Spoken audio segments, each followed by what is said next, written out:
కడప జిల్లా బద్వేల్ పట్టణంలోని వినాయక ఉత్సవ కమిటీ ఆధ్వర్యంలో వినాయక చవితి ఉత్సవాలు ఘనంగా నిర్వహించారు. స్వామివారికి ఉదయం పంచామృత అభిషేకం, మంగళ హారతి ఘనంగా చేశారు.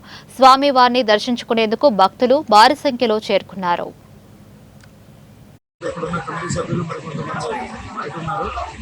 అందరూ దిగ్విజయంగా ఈ సంవత్సరం 18వ సంవత్సరం పూర్తి చేసుకుంటూ ఉంది.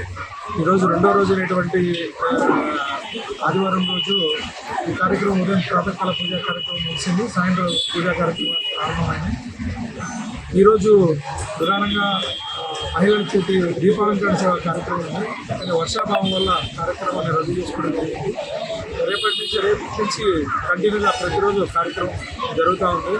ఇక్కడ వచ్చేసి దేవుని కృప వల్ల, కార్యకర్తల కృషి వల్ల, భక్తుల యొక్క భక్తి వల్ల ఇంతవరకు ఎలాంటి ఇబ్బందులు లేకుండా ఈ NGO colony Siddipet main road నందు 18 సంవత్సరాలు పూర్తి చేసుకున్నందుకు సహకరించినటువంటి కమిటీ పెద్దలకి, మరి ముఖ్యంగా పోలీసు వారికి, మీడియా మిత్రులకి అందరికీ ప్రత్యేకంగా ధన్యవాదాలు తెలియజేసుకుంటూ జాగ్రత్తలు